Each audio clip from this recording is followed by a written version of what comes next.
Video we have learned about the Doberan triad statement, and today we solve the examples on the page number 16 which prove that the group of elements which obey or form the Doberan triad. Therefore the first example is that magnesium, calcium, strontium.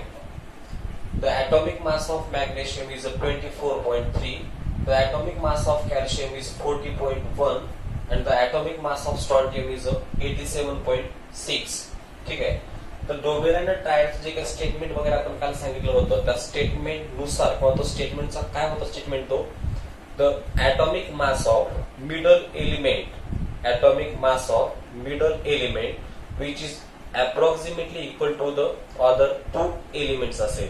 त्याच्यानुसार आपण point काय सांगू शकतो. मग first example जर आपण solve करत असेल तर त्याच्यामध्ये फर्स्ट सांगू शकतो मग ते एक्झाम्पल जर व्हॅल्यू वगैरे घेतले असतील तर त्याच्यानुसार मॅग्नेशियम, कॅल्शियम, स्ट्रॉन्टियम आपण त्या ठिकाणी जे काही जनरल फॉर्म्युला वगैरे बुक मध्ये वापरला होता त्याच्यानुसार काय सांगू शकतो. मीन इज इक्वल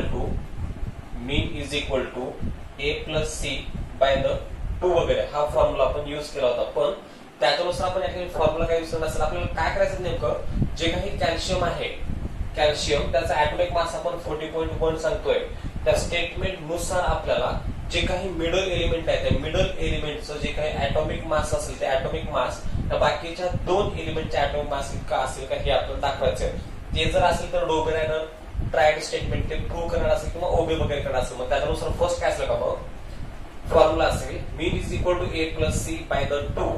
मग आपल्या या ठिकाणी कॅल्शियमचं ॲटॉमिक मास वगैरे कॅल्क्युलेट करायचं तर कोणाच्या सहाय्याने with the help of other 2 element that is the magnesium and the strontium. Then by the formula the atomic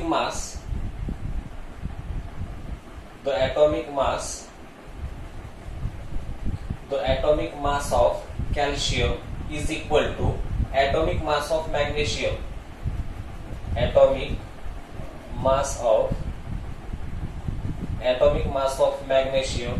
plus atomic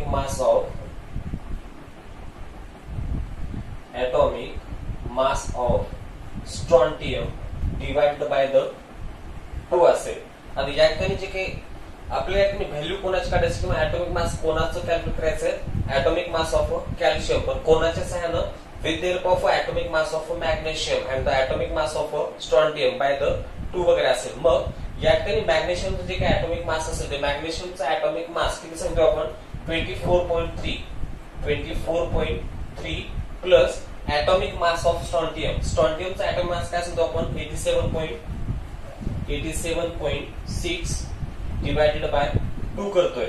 तर समजा आपण या ठिकाणी 24.3 प्लस 87.6 याचं जर ऍडिशन वगैरे केलं असेल त्याची व्हॅल्यू काय भेटणार असेल आपल्याला 111.9 बाय द 2 वगैरे असेल. आणि परत ह्या 2 न जर आपण या व्हॅल्यूला जर डिवाइड वगैरे केलं असेल तर त्याच्यानुसार जे काही येणार आपला आन्सर असेल ते काय असणार आहे that is the 55.95 असेल. आता हे 55.95 हे म्हणजे काय असणार आहे this is the atomic mass of calcium असेल. पण जे काय कॅल्शियमचं ऍक्च्युअल ॲटॉमिक मास असेल ते किती असणार आहे 40.1. therefore this example do not form the Doberan triad असेल. सेकंड मध्ये एक्झाम्पल आहे बघा. ते सेकंड मध्ये एक्झाम्पल मध्ये पण आपल्याला तेच करायचं असेल जेणेकरून फॉर्म्युला वगैरे सेम असेल.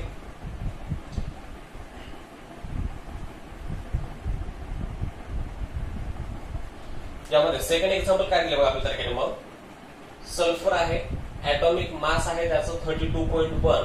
सेकंड वन एलिमेंट आहे तो सेलेनियम आहे त्याचा ॲटॉमिक मास काय दाखवतो आपण 79.0 दाखवतोय. लास्ट वन आहे टेल्युरियम त्याचं जे काय ॲटॉमिक मास असेल ते किती दाखवतोय आपण 127.6 दाखवतोय.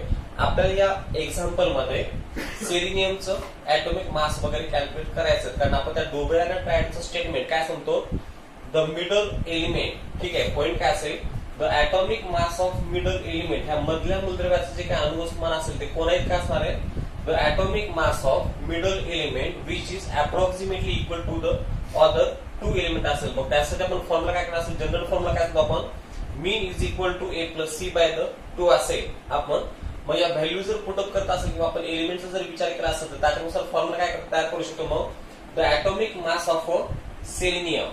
The atomic mass of selenium is equal to the atomic mass of sulfur plus atomic mass of Pteridium असेल डिवायडेड बाय द 2 असेल.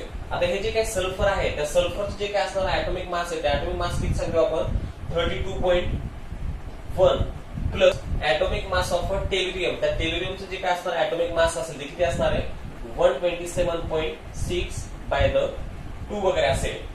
हे 32.1 प्लस 127.6 याचं जर आपण त्या ठिकाणी ऍडिशन वगैरे जर केलं असेल तर आन्सर किती भेटतं आपल्याला त्या ठिकाणी 159 पॉइंट दॅट इज द 7 वगैरे असेल बाय 2.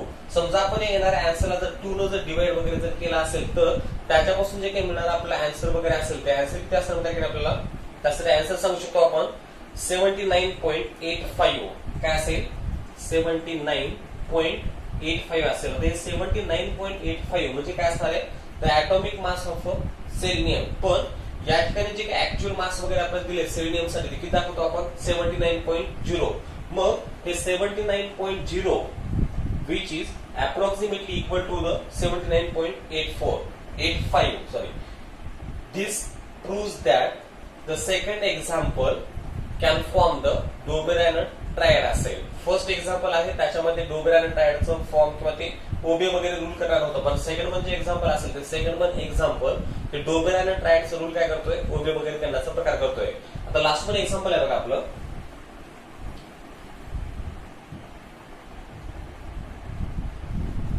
लास्ट वन एक्झाम्पल मध्ये आपण काय सांगतोय बेरिलियम आहे त्याचा ऍटॉमिक मास आहे त्याचे 9.0. सेकंड आहे मॅग्नेशियम त्याचा आहे ऍटॉमिक मास त्याचे 24.3. थर्ड वन आहे कॅल्शियम त्या कॅल्शियमचा ऍटॉमिक मास आहे 40.1 वगैरे. आपल्या या ठिकाणी पण तेच असेल. पहिलं आपल्या ठिकाणी जर क्वेश्चन वगैरे विचारला असेल त्यासाठी आपण आन्सर काय लिहू शकतो मग हे आपलं एक्झाम्पल दिलं जाईल त्या एक्झाम्पलच्या खालच्या असेल आपण आन्सर मध्ये काय नसेल फर्स्ट मग the atomic mass of middle element which is equal to the or which is approximately equal to the other two element. First sentence काय असणार आहे the atomic mass of the middle element which is approximately equal to the other two element असेल. त्याच्यानंतर statement काय असेल त्या ठिकाणी the atomic mass of magnesium is equal to the atomic mass of beryllium plus atomic mass of calcium असेल divided by the 2 असेल. आता या ठिकाणी आपण त्याच्या व्हॅल्यू म्हणजे atomic mass वगैरे पुट अप करतोय. मग हे जे काही बेरिलियम वगैरे असेल तर बेरिलियमचे जे काय असणार atomic mass आहे ते किती सांगतो आपण 9.0 plus atomic mass of calcium तर कॅल्शियमचा atomic mass किती असणार आहे 40.1 बाय द 2 असेल. या ठिकाणी या दोघांचं जर आपण ऍडिशन वगैरे केलं असतं म्हणजे 9.0 प्लस 40.1 तर याचा ऍडिशन मध्ये आन्सर किती राहणार असेल त्या ठिकाणी 49.1 बाय द 2 असेल. आणि परत जर समजा आपण त्या 2 न 49.1 याला जर डिवाइड वगैरे केला असेल तर त्याचा आन्सर किती राहणार असेल त्या ठिकाणी 24.55 वगैरे येतं. हे 24.55 म्हणजे या प्रॉब्लेम मध्ये कोणाची व्हॅल्यू समजा आपण the atomic mass of the magnesium असेल त्या मॅग्नेशियमचं जे काय ऍटॉमिक मास आहे ते किती दाखवलं आपल्या प्रॉब्लेम मध्ये 24.55 आणि त्या मॅग्नेशियम साठी जे काही ऍक्च्युअल ऍटॉमिक मास असेल ते ऍक्च्युअल ऍटॉमिक मास किती दाखवतो आपण 24.3. याचा अर्थ काय असेल this third one example also form the Dobereiner triad वगैरे सांगतोय. थँक्यू.